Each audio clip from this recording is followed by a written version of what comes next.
దాంతోపాటుగా తెలంగాణ విషయానికి వస్తే ఈయన గురించి మాట్లాడాలన్నా వద్దా? మాట్లాడితేనేమో ఈయన గురించి మాట్లాడాలంటే రామాయణం చెప్పినంత ఉంటే ఈయన అబద్ధాలు. ఆయనని తిట్టినా వేస్టే. ఇప్పుడు ఆయన గురించి మాట్లాడినా టైం వేస్టే అనిపిస్తుంది. ఎందుకంటే నేను ఒక 4 నెలలుగా మంత్రిగా ఇప్పుడు ఈ 2 నెలలు వివిధ కాన్ఫరెన్స్లో తిరుగుతూ ఇక చచ్చిన పాముని మళ్ళా చంపేదెందుకని చెప్పినట్టు ఆయన తిట్టినా ఒకటే, ఆయన గురించి ఎక్కువ మాట్లాడినా టైం వేస్ట్ అని నా ఉద్దేశం. ఎందుకంటే 1-2 స్థానాల్లో డిపాజిట్ కోసం ఆయన పోరాటం చేస్తుంది తప్ప ఏ ఒక్క స్థానం వచ్చే అవకాశం లేదు. కాబట్టి నా టార్గెట్ అంతా ఇవాళ కులాల మతాల మధ్యలో ఘర్షణ తీసుకొచ్చి ఎన్డీఏ కూటమితోనే మా టార్గెట్ ఇక్కడ. అందుకనే ఈరోజు ఇంత పెద్ద దేశంలో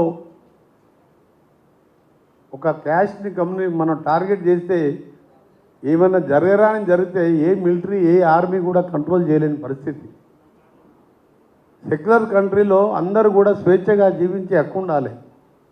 ఇప్పుడు కూడా మళ్ళా మాట్లాడిన గౌరవ ప్రధానమంత్రి గారు మేము ముస్లిం రిజర్వేషన్ ఎత్తేస్తామని. మీరు ఒకసారి సచార్ కమిటీ చేసినప్పుడు ముస్లింలలో దళితులతో పాటు దళితుల కంటే ఎక్కువ పేదవాళ్ళు కూడా ఉన్నారన్ను. వాళ్ళందరూ భారతీయులే. ఎస్సీ ఎస్టీలకు బీసీలకు కులగణన ఈ విధంగా ఇవాళ రాహుల్ గాంధీ తీసుకొని ఇంకా కూడా రిజర్వేషన్ పెంచాలనుకుంటాం. పెంచు.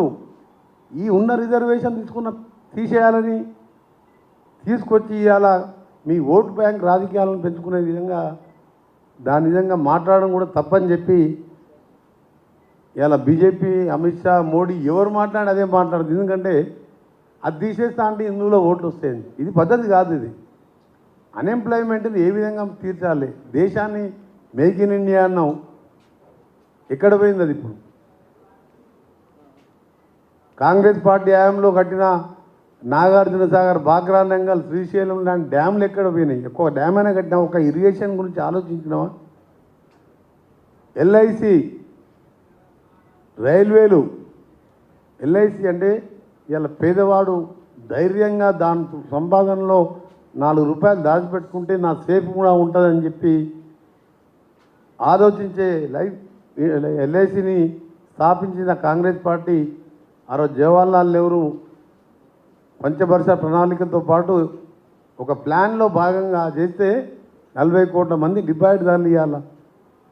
మధ్యలో చూసినాం మనం సహారా కుంభకోణం, శారదా స్కాము, అగ్రి గోల్డ్లు.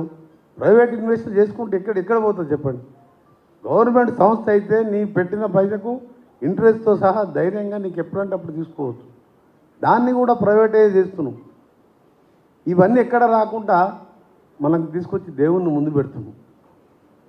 ఎవరి మతాన్ని వాళ్ళు, నేను హిందువుని, దేవుని ముక్త, రాముని ముక్త, హనుమంతుని ముక్త, దేవాలయాలు కట్టిస్తా, చర్చిలు కట్టిస్తాం, మసీదులు కట్టిస్తాం, ఈద్గాలు కట్టిస్తాం.